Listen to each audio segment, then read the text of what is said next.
What up, you guys? Hogsome Mac.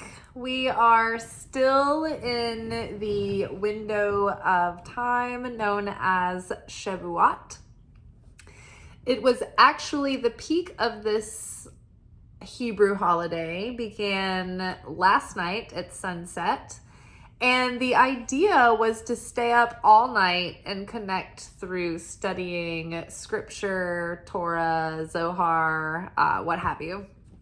And the window in time itself corresponds to the time in which God revealed God's light to Moses and the Israelites on Mount Sinai, which opened up all of this miraculous energy. There were healings for a period of time surrounding this event. There was no death and no sickness, and people's limbs grew back. It was very miraculous.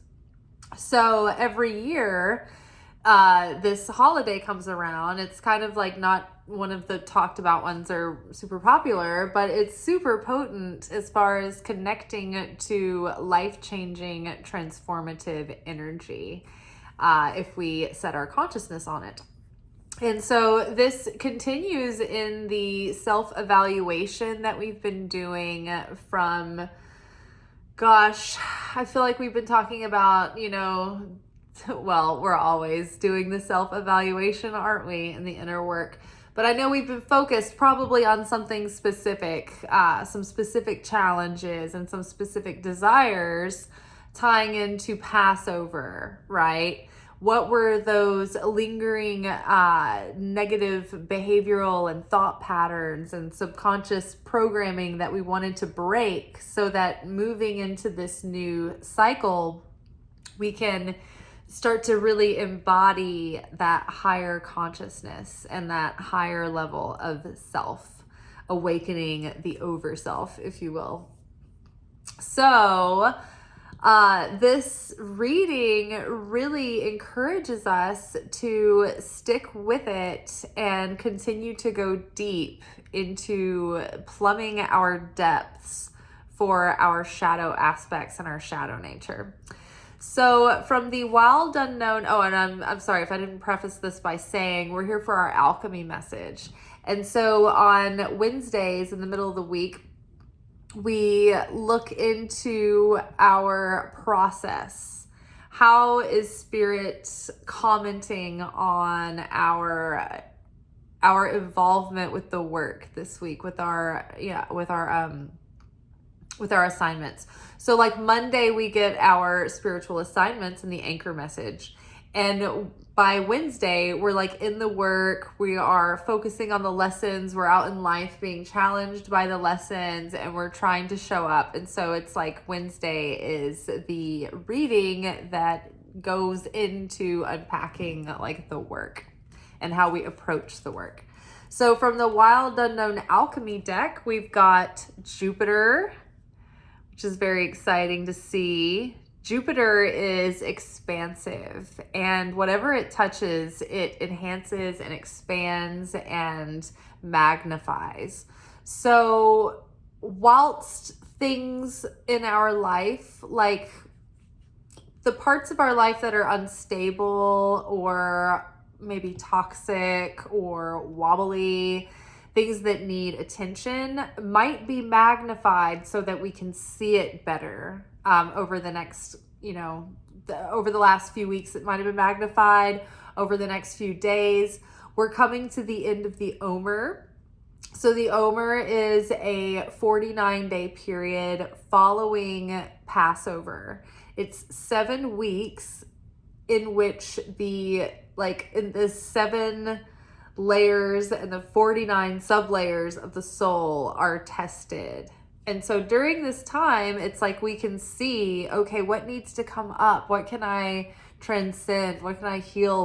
What can I let go of? And so there is that, the triggers might be magnified and the discomfort might be magnified in some ways, but it's mostly all just smoke and mirrors and an illusion for the sake of this period of testing. There's probably no legitimate threats.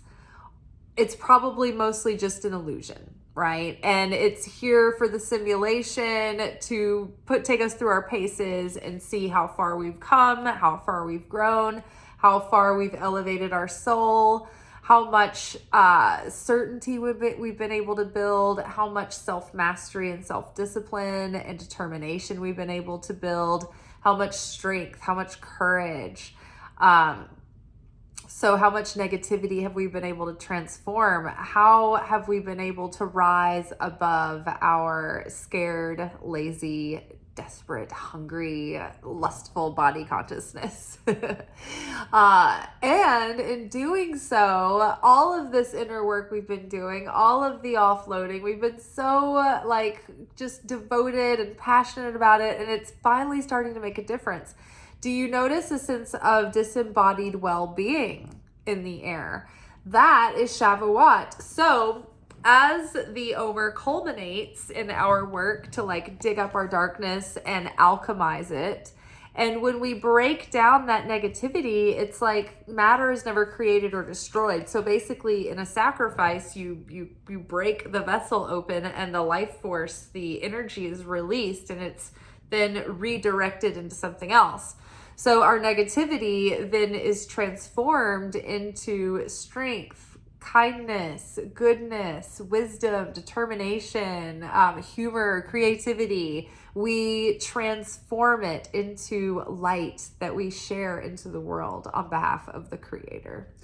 So the more we are willing to get in there and get our hands dirty and look right into the parts of ourselves that we don't want to look at, and do the uncomfortable work and face fears and walk through, fears, we reveal even more light and more blessings. And it's like,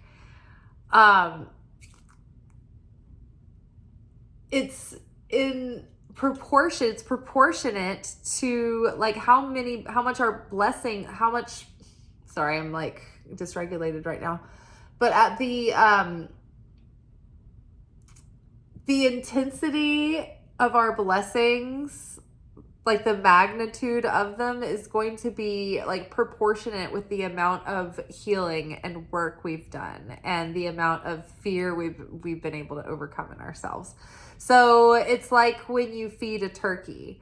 The turkey that you harvest will be as fat as the investment that you put in it, right? So the amount of effort that we put in and our willingness is going to determine the kind of return we get.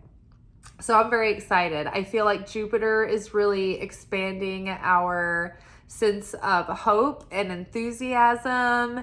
I think that it is expanding our capacity to generate abundance, our ability to experience deep, abiding well-being and joy and fulfillment.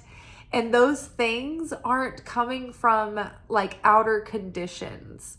We're rising above conditional effect consciousness, where, well, I'll be happy and I'll be fulfilled when this happens, or if this happens, right? Or oh, this isn't successful to me until I get results. When I'm completely focused on, is my video getting any views? Is my channel growing? And I get obsessed about that rather than just putting the content out and sharing the messages and excitement, then that's when I turn into the effect. I'm no longer the cause consciousness like the Creator is. I'm then affected.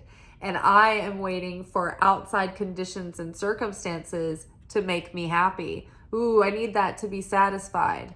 No, it's we need to be able, and what we have been doing is learning how to cultivate a sense of real fulfillment that's lasting, that's not based on outer, if this works out or what is happening now. I'm not made miserable by the circumstances and conditions, and I'm not made happy by the circumstances and conditions.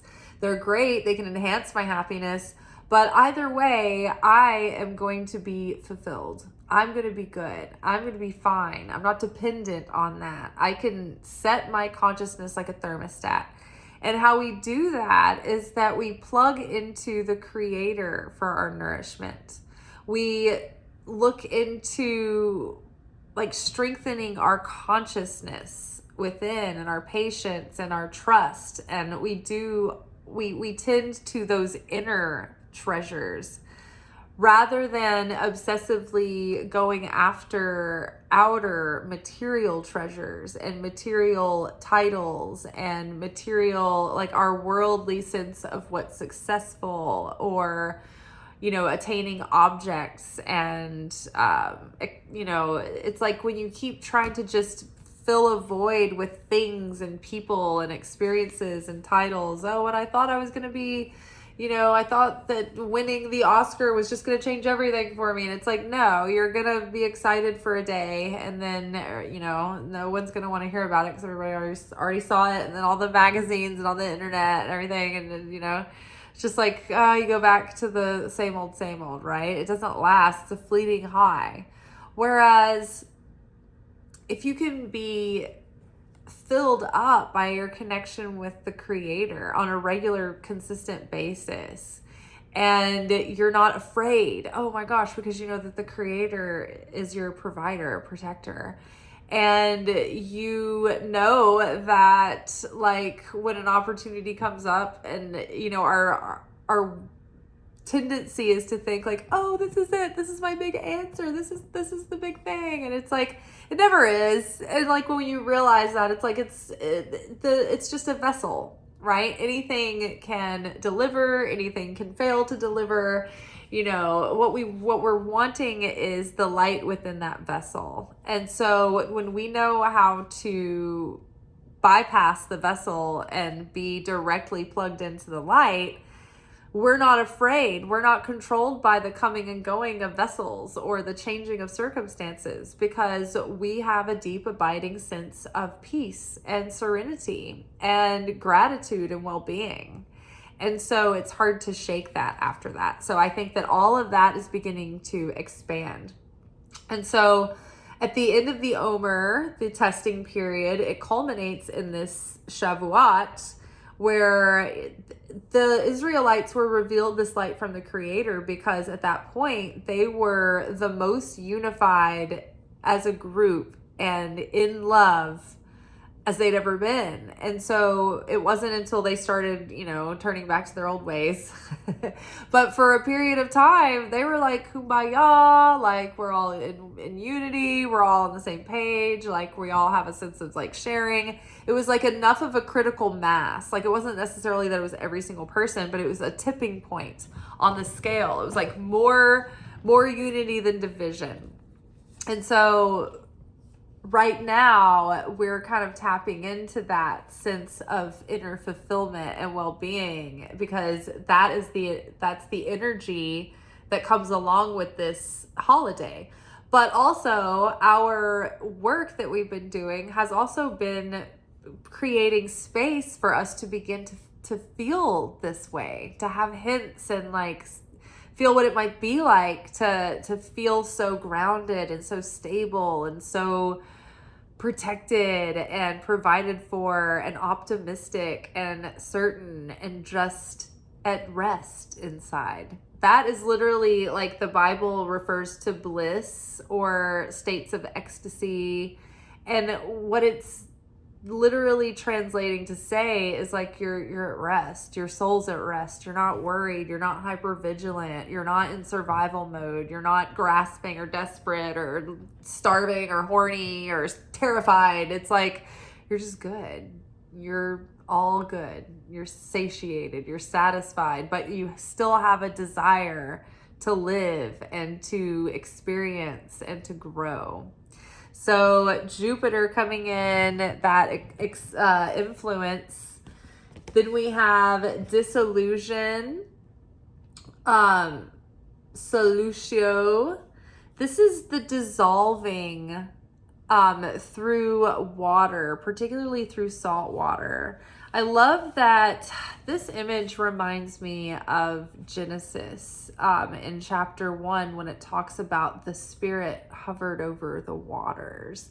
And it's like Holy Spirit represented by the dove hovering over these waters.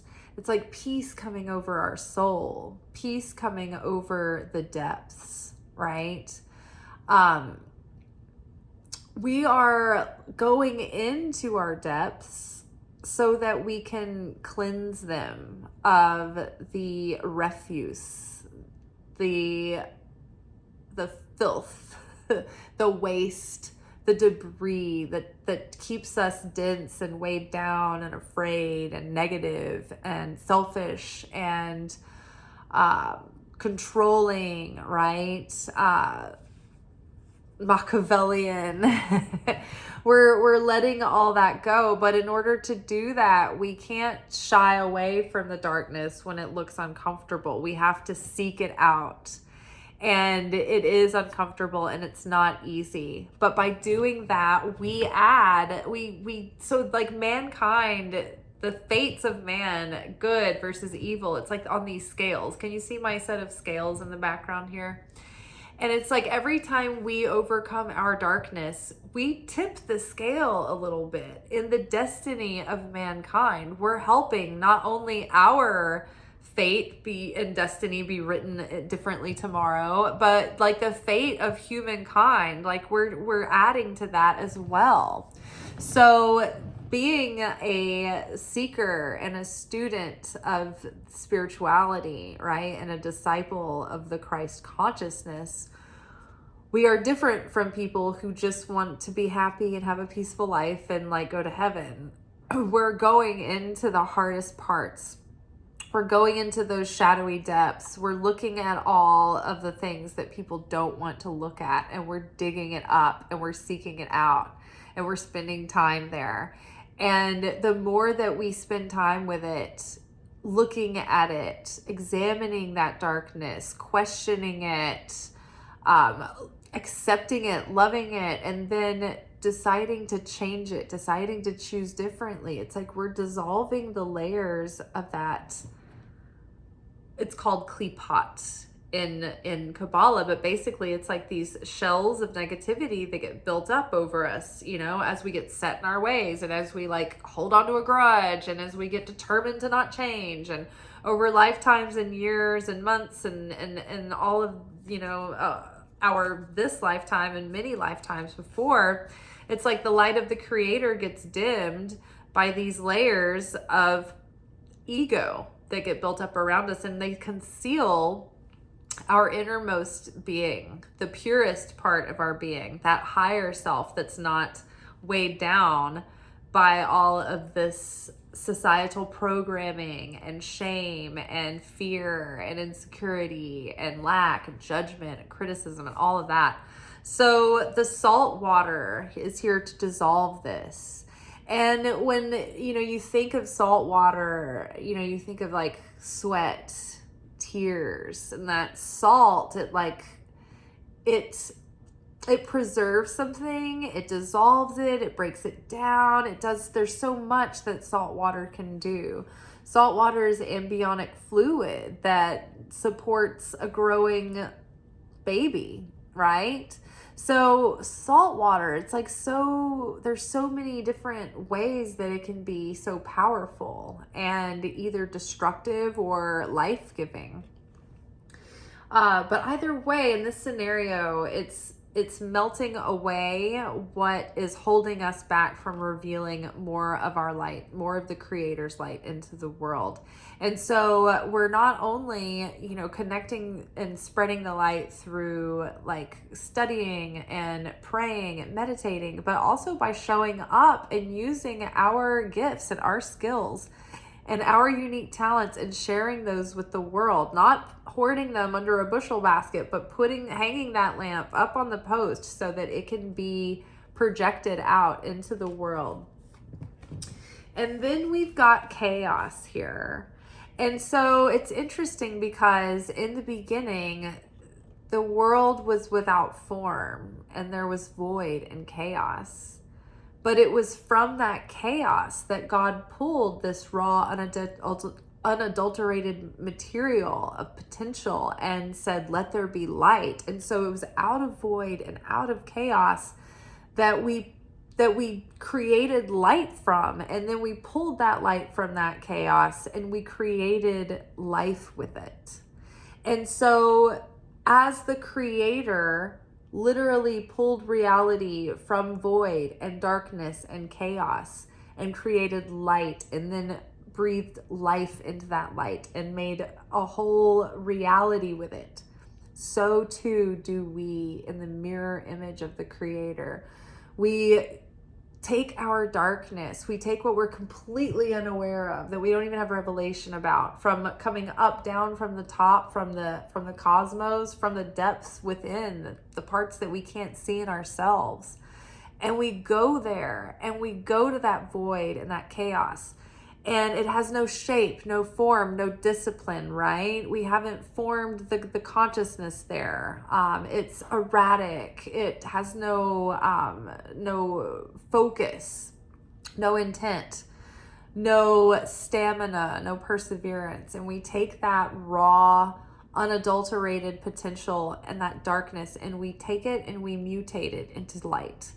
We transmute it into something light, and then we take that light and we create new life with it and a new reality. That's the shift in consciousness. It starts in our consciousness, but then it actually starts to become manifest in our material world around us. And so when we manifest, when we create, everything that we create comes from the seed level of consciousness. So what frame of consciousness are you in when you have an idea, when you're inspired to do something? Are you afraid and grasping and desperately taking action to fix something or to control something or to give yourself the illusion that you're controlling something? That would be in effect consciousness, not in affinity with the light of the creator. So that separates us from the creator and cuts us off from our blessings. But cause consciousness is when we're not affected, where we're of one mind and we choose with sovereignty, not because something's happening to us, not because we're obligated, not because there's no other choice, but we show up on purpose.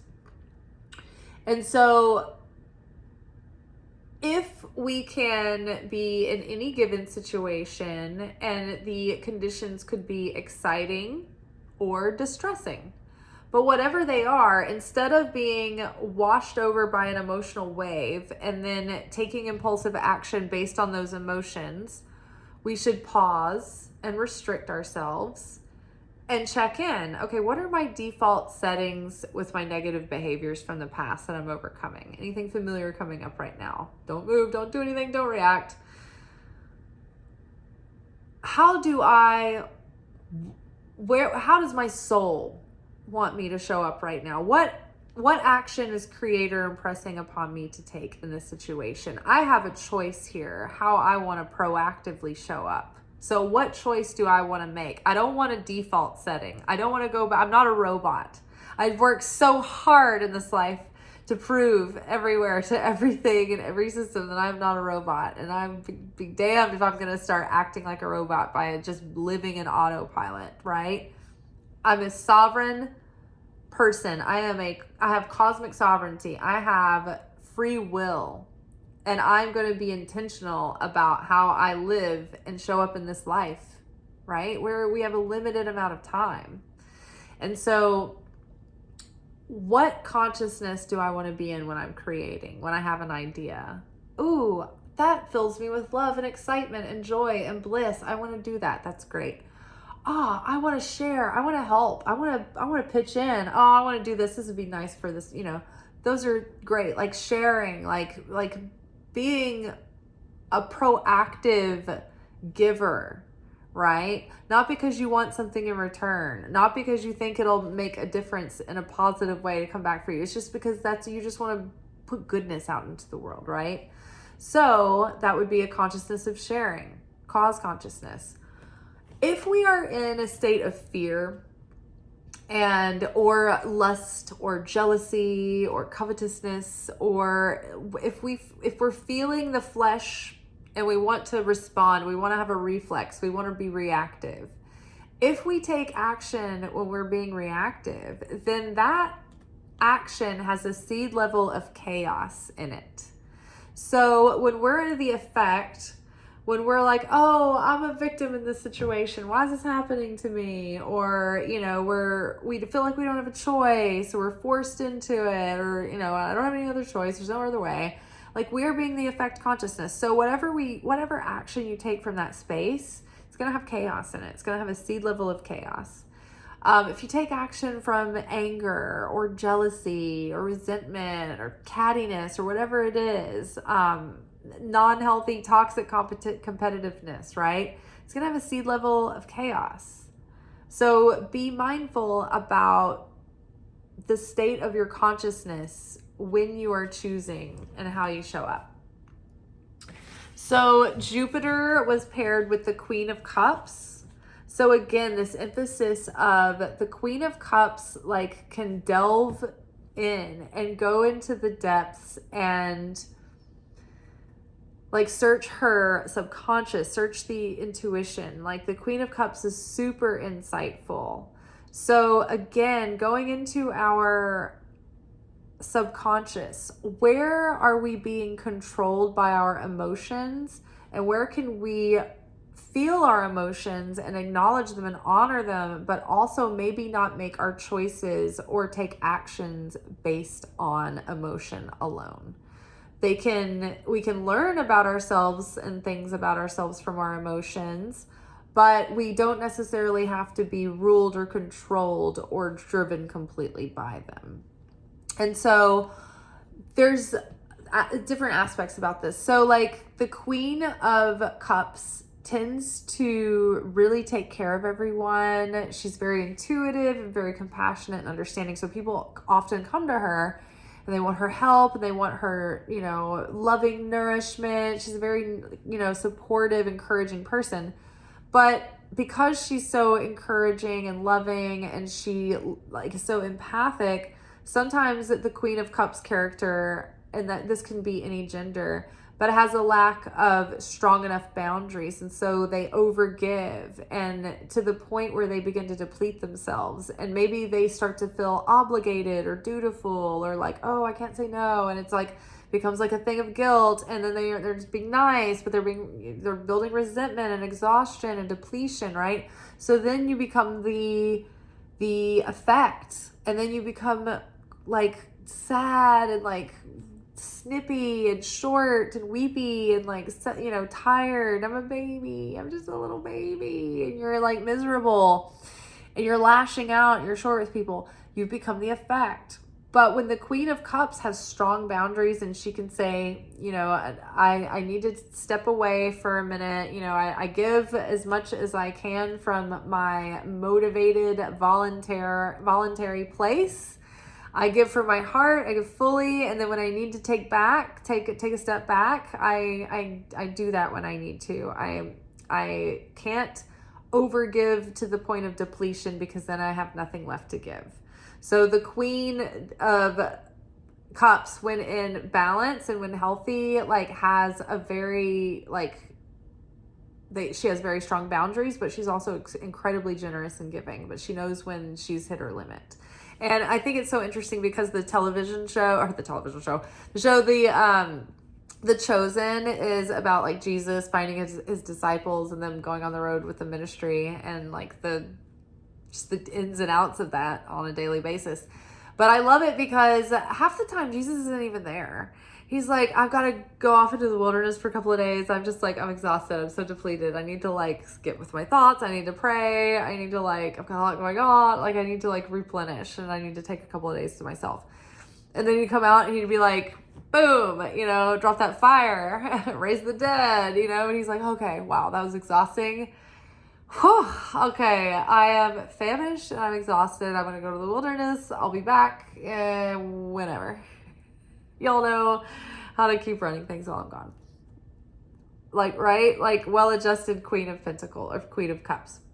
So again, that lesson of being the cause and not the effect, but don't shy away from that. Continue to go into the subconscious. We have like the ocean here. The Queen of Cups, the Cups suit is related to water and the sacral chakra.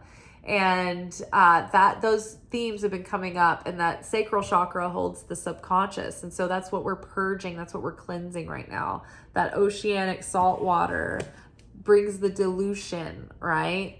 But we need to expand our search within ourselves, go deeper, really get enthusiastic about dissolving any density that's still blocking us from rising up to our higher destiny. And look who we have here, connected with the disillusion, is the Knight of Wands, which is super excited and gung-ho and ready to jump through hoops to do this, right? We've got a lot of excitement and a lot of enthusiasm and a lot of passion, but we need to mature from the Knight of Wands kind of tendency to need to be motivated or need something to on the outside to inspire them. Maybe they also get like unfocused and they get like shiny object syndrome, and they lack discipline and like and intention and focus there, and stick with it, like stick to itiveness and perseverance. They get like all like, you know, excited, but it's like it burns hot, burns out fast kind of thing, or they like have a short attention span. So we are firing up our passion to dissolve like these negative habits, these negative emotional habits, negative behavioral habits, negative thought habits. But this is like we're growing past our tendency to be non-committal and be really devoted and stick to it. And then also be able to, part of being the cause and not the effect is to not need to be motivated and inspired to get out and do something. That is the effect. If you need inspiration to get the ball rolling.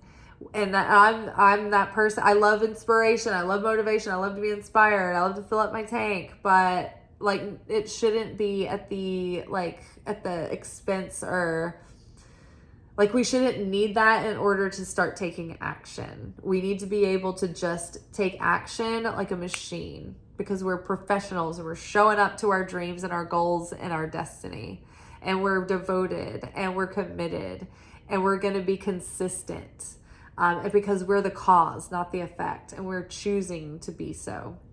And we're taking that power and we're empowered by showing up on purpose and being consistent and to follow through and to stick with it, to have perseverance and endurance. And so chaos and the Lovers. So the Lovers is less about finding a romantic lover or a soulmate, and it's more about making choices. Because the Lovers is like a split in the road, a why. Are we going this way or are we going this way? We have to make a choice, right? In order to get married and choose a soulmate, you have to make a choice, and to the exclusion of other options. You have to choose a road you're going down, and if you try to have it both ways, it's going to be chaos. Well, like we were talking about earlier, as spiritual devotees, as seekers, as students, as Kabbalists, as disciples of the Christ, we are going a step further, and we seek out the darkness so that we can obliterate pain and suffering in the world and bring about the end of pain and suffering in the world. Well, that has to start with us. We have to end our own pain and suffering. Just by choice, just by saying, you know what, I'm tired of being frazzled and upset about this. I can't do it anymore. I'm just going to be fulfilled. Like, I'm going to end my pain and suffering. I'm going to let go. I'm going to let go of these ego like things that make me hold on. I'm letting go. I'm letting go of my suffering, letting go of pain and suffering in the world. So in order to choose the path of bringing the end of pain and suffering, we kind of have to seek out our pain and suffering and be like, hey, what are you doing? Are you still in pain and suffering? What are you still in pain over? Seeking out those wounds and that darkness and that negativity, but doing it like with conviction and by choice, not because it sneaks up on you and you have no choice but to deal with it because it's causing chaos in your life, but because you're proactively like, okay, I want to rise above this. I want to start aligning with my higher self, and I'm ready to do this. And so I'm seeking out this negativity so that I don't waste one more week in procrastination or one more month or year wishing that I had, done that thing or made that attempt or shared or loved more or remembered to feel the love for the people around me more and express that more. We can all get so caught up in the rat race anymore of just trying to survive. And that's the ego. That's the flesh consciousness. That's the animal consciousness. It's fighting to survive, running around, dog paddling in desperation. Whereas our choice, we have a choice. We can choose the path of alchemizing the darkness so that it's out of the way of the light, that we spread the light. The light is then unencumbered. So we're choosing the path of light. We're choosing the end of pain and suffering. We're choosing Christ consciousness. But if you learn about Christ and you get to know him, and especially as watching The Chosen, it's so much fun because it really gives you like this like full look at like Jesus and the disciples as people, not just like these very brief stories, But he tells people, like Judas shows up at the Sermon on the Mount, and I guess that's where they meet Judas, and Judas is like, I want to come with you, and he's like, are you ready to do this? Because I ask a lot of my followers. Like they have to do hard things. They have to make sacrifices. This is not going to get easy. This is going to get harder and harder and harder. You're probably going to be persecuted. You're going to be named an enemy of the state. Like you're going to be on the road. You're going to have, you don't know where you're going to sleep. You may be camping a lot. Like it's not easy. It's not like easy breezy, beautiful cover girl, when you really follow Christ. It's not just about showing up to church and going out to eat afterwards in your Sunday best, saying hi to all your friends, and then we'll do this, hey, we'll see y'all Wednesday, maybe do it again next week. No. You're going into your worst parts of yourself and sacrificing those things for the sake of the whole world and not just you. So yeah, that's the kind of consciousness that we can connect to tonight. And it's going to start dissipating, probably tomorrow, but you can still be thinking about this and connecting with it through Shabbat, through Saturday night.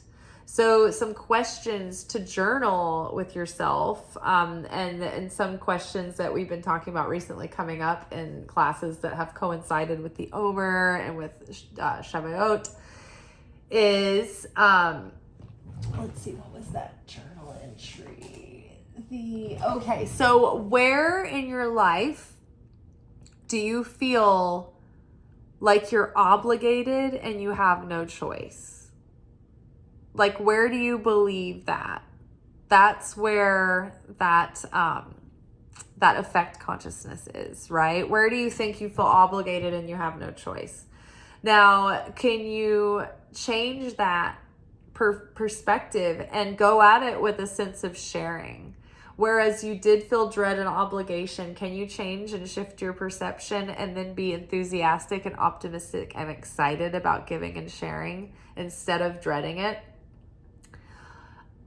Is there any relationship that you wish were closer that you can give more love to? Like, what would help that relationship? What would help close the gap, so to speak, if it were up to you to take an action? What can you do to bring more love into that situation? Are you wanting to have more love with your parents? Do you need to mend and, lessen space with your romantic partner, with your husband, wife, whoever? Are you wanting to become friends with someone at work? Or, make a friend with someone who is in your proximity, but you don't know them that well? What can you do to start adding more, like to share love in that situation and lessen the space there and maybe get closer? What's an act of sharing you can do? Another journal question that had come up recently is, what are the ways that the ego or the opponent uses the ego to lie to you? What lies do you tell yourself and believe that hold you back, that keep you small and stuck, or keep you going through the same patterns? Okay, you guys, I think that is all for tonight. I am actually going to dig into some of those journal prompts as well and do some of the work. Last night, the observation of Shavuot is to stay up all night and connect to Torah and Zohar and the Bible and all that jazz. And I didn't make it all night. And my broadcast, the live broadcast, like I lost internet connection. And so I went to start like reading some texts and things. And then I fell asleep. So I was like, oh no. So I thought maybe I can try it again tonight. So I'm going to do my best. Wish me luck. I will see you guys tomorrow for our weekly romance oracle reading. And until then, hag samek. Ciao.